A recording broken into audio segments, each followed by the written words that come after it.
my name is Jared Abdul Rahman. I don't really know how to describe myself these days, but I think filmmaker is still relatively relevant, even though I haven't properly involved myself in film the last couple of years. But I do have some ongoing projects. At the time of 2012, I was based in Australia, and more recently, now I'm based in Malaysia. I was going through a bit of a breakup. Well, not a bit of a breakup, a big breakup. And I was supposed to be traveling Europe with the ex, and so that didn't happen, but I decided to go anyway and kind of just do my own thing. And as I was in Paris, I found myself, I guess, just considering these preconceived notions that we have, or I say we, but people who don't live in Paris, and we learn about Paris from popular culture, this city of love and all of those things. And obviously I wasn't in that frame of mind. In fact, I was in the quite opposite. So I wanted to explore I wanted to provide, a juxtaposition to this concept of the city of love, city of whatever the opposite is, or love lost. So the film, I had just come from a film festival, and having seen obviously a whole bunch of films and kind of being inspired to do more, but also being inspired to experiment a little bit, whether it worked out or not, I don't know, but I gave it a go. And so when I was so perhaps kind of there was no concrete idea to begin with. It kind of developed its identity over months, even though I shot it first, and with a friend of mine, Chelsea, who appears in the film.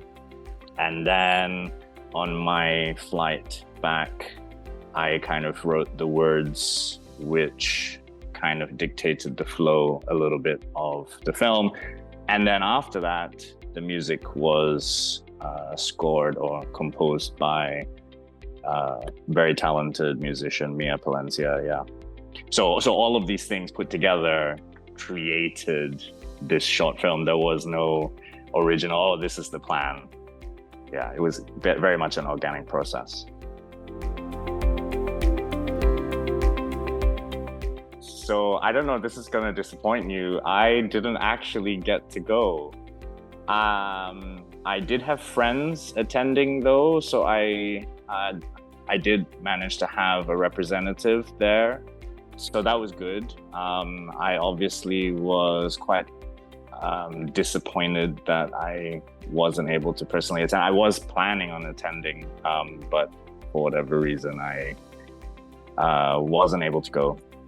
And obviously that's such a shame, because to this day, that film actually, yes, I've made a few, but that one seems to be the crowd favorite. So it would have been really good to actually be there with the film.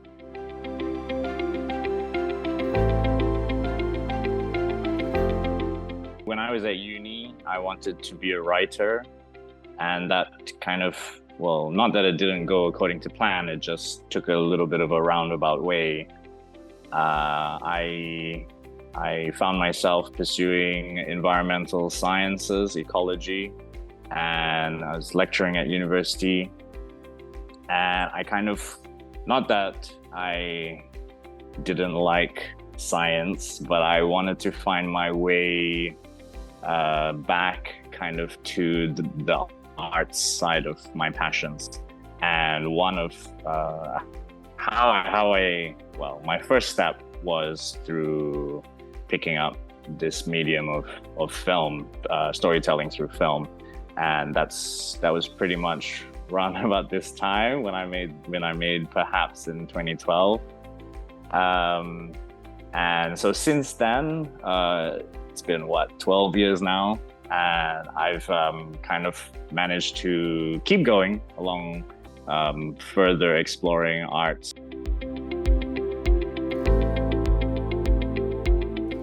So as far as film goes, I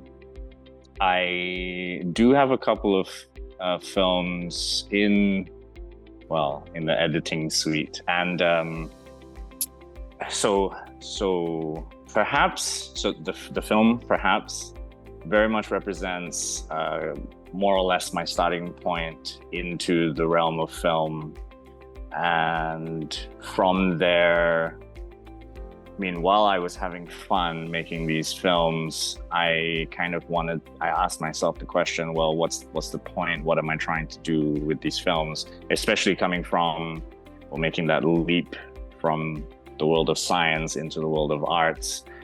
I wanted to bridge the gap between the two, and what made sense to me, well, a little bit more sense to me, was documentary filmmaking. So, because one of the things was, when I was a scientist, I found that, you know, how do you communicate these things, or how do scientists or researchers communicate their findings, or, you know, stuff like that. It's, at least at the time, through boring journal articles, scientific papers. And so my idea was, well, whatever could be exciting in the world of science technically can be communicated through documentaries.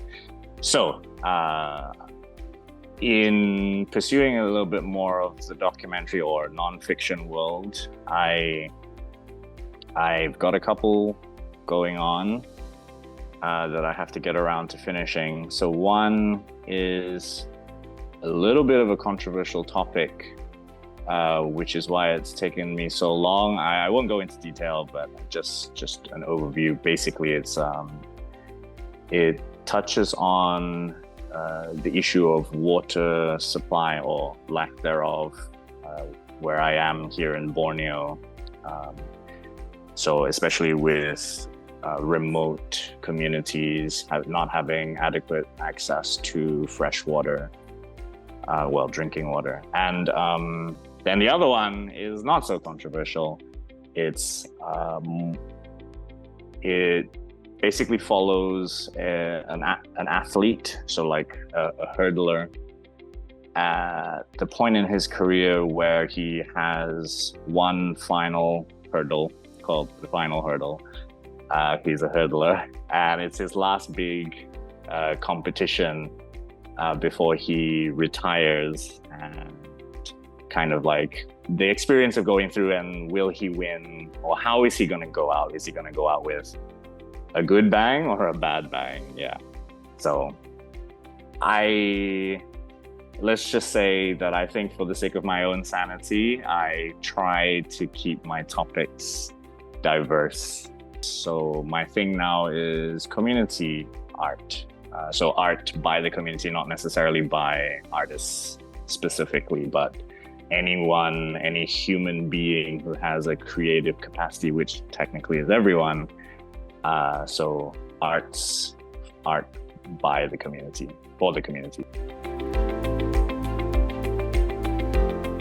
I want to say that there is no one size fits all, obviously, when it comes to captivating the emotions or the attention of people.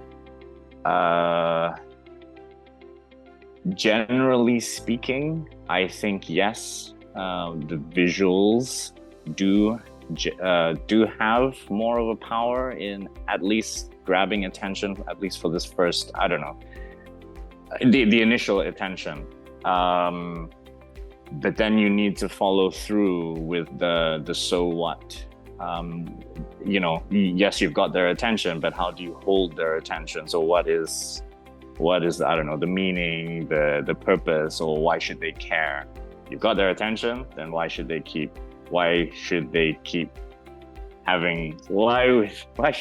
paying attention? Yeah, definitely. Apologies. Definitely visuals, yes. But there's just we just have to think of storytelling in a more more well-rounded, I don't know what the term should be, a more wholesome kind of way. Yeah, because at the end of the day, just like with the stuff that I do with community art and street art or public art, I quite dislike this notion of even just the term beautification. While beauty has many forms, often people will just assume, oh, you mean visual beauty, which to me, if that's all you're considering, then it's quite a shallow way of perceiving this concept of beautification, if you're going to use that word. So it's kind of like with film. So then there has to be some substance. Yes, a film can be beautiful, but then I think if you're going to spend a lot of time crafting a story, you want it to sit with people or to stay with people.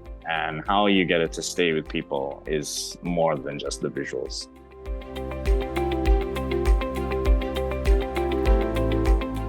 With your growth, it doesn't matter if you produce stuff or you create stuff that in the future you're going to be embarrassed about or whatever, because it's just part of the process. You have to create. Because if you don't create, you don't explore, and it's through this exploring that you can establish your creative identity, no matter how cringy it might be in your first few steps, or heck, in the first 10 years of your career. But it all adds up in the end.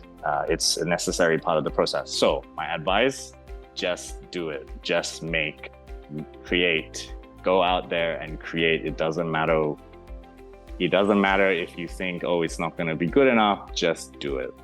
I think that's the main advice. And, that's the advice that I would be telling myself as well.